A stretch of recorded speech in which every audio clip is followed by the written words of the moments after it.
Hello children, today we are going to learn a new chapter in history, chapter 5, that is rulers and buildings. The first topic in this lesson is engineering skills and construction. Monuments provide an insight into the technologies used for construction. Take something like a roof for example. We can make this by placing a wooden beams or a slab of stone across four walls. But the task becomes difficult if we want to make a large room with an elaborate superstructure.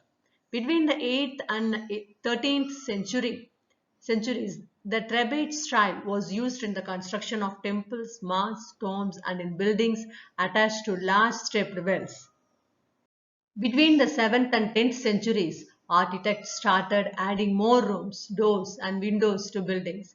Roofs, doors, and windows were still made by placing a horizontal beam across the two vertical columns, a style of architecture called Trebiate or corbel. Two technological and stylistic developments are noticeable from the 12th century.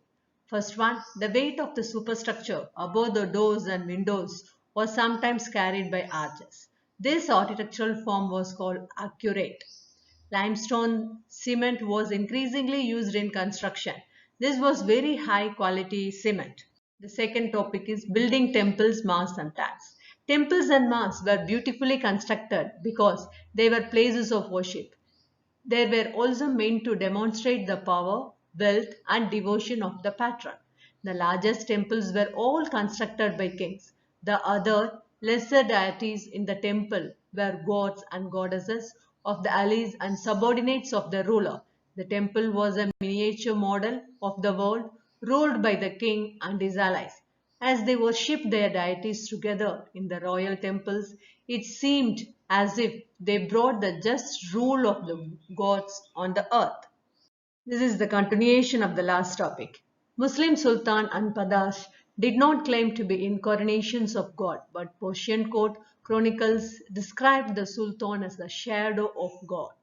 An inscription in the Delhi Mosque explained that God chose Alauddin as a king because he had the qualities of Moses and Solomon.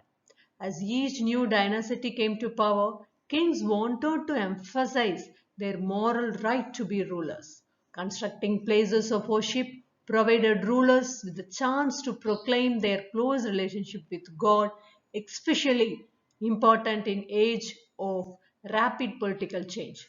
Rulers also offered patronage to the learned and pious and tried to transform their capitals and cities into great cultural centers that brought fame to their rule and their realm. The next topic is why were temples destroyed?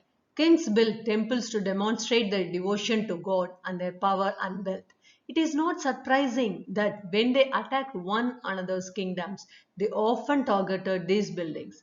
In the early 9th century, when the Pandyan king Srimara Sri Vallabha invaded Sri Lanka and defeated the king Sena I, Sultan Muhammad of Ghazni was a contemporary of Rajendra I. During his campaigns in the subcontinent, he also attacked the temples of defeated kings and looted their wealth and idols.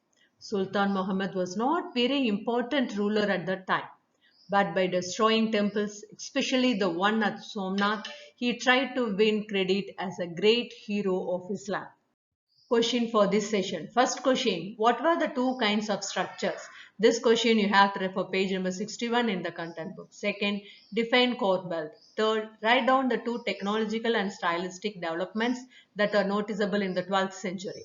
Fourth, which is called King's Reservoir.